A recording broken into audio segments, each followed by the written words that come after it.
The internet is ablaze with what most conservatives are calling a hellish techno-dystopia. This care of the Kingdom of Saudi Arabia, which has proposed building a 1,640-foot-high, 106-mile-long city for 9 million people built into a mirrored wall. For too long, humanity has existed within dysfunctional and polluted cities that ignore nature. Now, a revolution in civilization is taking place. Imagine a traditional city and consolidating its footprint, designing to protect and enhance nature. The line will be home to 9 million residents and will be built with a footprint of just 34 square kilometers. And we are designing it to provide a healthier, more sustainable quality of life. The line's communities are organized in 3 dimensions. Residents have access to all their daily needs within 5-minute walk neighborhoods. And the line's infrastructure makes it possible to travel end to end in 20 minutes with no need for cars, resulting in 0 carbon emissions. The line is 500 meters tall, 200 meters wide, 170 kilometers long, and housed within an elegant mirror glass facade. The line, the city that delivers new wonders for the world. I love it. I totally love it. It is the answer to so many of our problems. Conservatives hate this stuff because it's extremely ugly and inhuman. But libs love it. Libs are the ones who are attracted to all this weirdo futuristic stuff, which means that Saudi Arabia has figured out a way to cram all the libs into a giant self-sustaining wall that they basically never leave, and convince them that it's really cool and progressive and good for the environment. Here is the entire pitch. You say, hey, libs, great news. Yeah, we figured out how to save the planet. Yeah, we solved climate change. Yep, it's great. We just need you to climb inside this giant wall prison. Just get on in there. Yep, and then that's it. Great job, we did it. And then they just stay there. And then we get our normal society back. And by the way, lest you forget, it's a wall. It's a wall. If the Saudis give us the technology and we can build this thing along our southern border, right along the Rio Grande, then Mohammad bin Salman deserves a Nobel Prize. I am all in.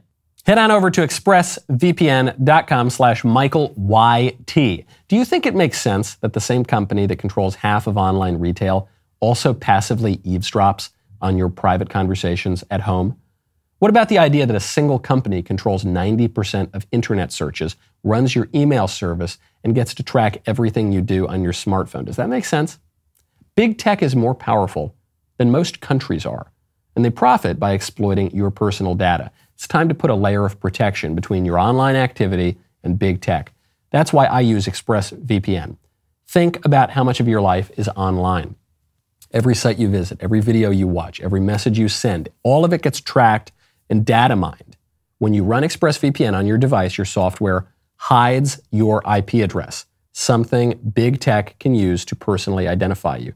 Don't fall trap to it. I have ExpressVPN on all my devices. I use it, boom, boom, one click, super duper easy. Stop handing your data over to the big tech monopoly that mines it and sells it. Protect yourself with the VPN that I use and trust to keep me safe online. ExpressVPN.com/MichaelYT. Get 3 extra months for free. Portland residents, one of the most liberal cities in a very liberal state in America, they are finally realizing how terrible it is to live under those disastrous policies in those terrible neighborhoods, and the Portland residents are speaking out. And I'm living in a nightmare neighborhood. It's really scary. For years, these neighbors have been watching the city's homeless crisis spread across parts of Southeast Portland. Now it's right outside their front door. I want to cry. I just want my house back. Christina Hartnett lives on 80th and Powell, where a majority of the campers stay. My lawn is now becoming a public bathroom. She fears leaving her house just to go to work. And it is scary when you have grown men meth raging in your driveway. The last thing I feel safe doing is going out and saying, hey, can you please move so I can go to work? Calling the police in city is an everyday chore with little reward. So far, no one has come to help us. I feel like nobody hears us. Nobody cares about us. This mother didn't want to be identified on camera, afraid of retaliation from those living on the streets. She rarely lets her children outside to play. It's very sad. Because they're just kids, so they want to play. That is very sad. This is really sad. We have so many of our public political debates at this level of ideology, at the level of, well, this is my utopian vision for the future. This is my utopian vision. This is how society would work if I were the king. No, this is how it would work if I were the king. You see kind of these utopian visions coming out of Saudi Arabia right now. That's where our political debates tend to live. But where the political debates really should live, and for the vast majority of people who don't have their faces buried in the political headlines all the time, where it really does live, is on, hey, do I have a good neighborhood for my kids? Hey, can I go outside and not be afraid for my life? Hey, can I just kind of have a nice day-to-day existence without having to worry about crazy meth heads or criminals coming and attacking my kids or stealing my stuff or defecating on my lawn? That's the first kind of political problem you've got to solve before we get to all of our wonderful pie-in-the-sky dreams. And it's not just Republicans who think that way, and it's not just Democrats who think that way. At the elected level, frankly, no one thinks in those basic terms about things that actually matter to people. This is why Trump was such a breath of fresh air in 2016.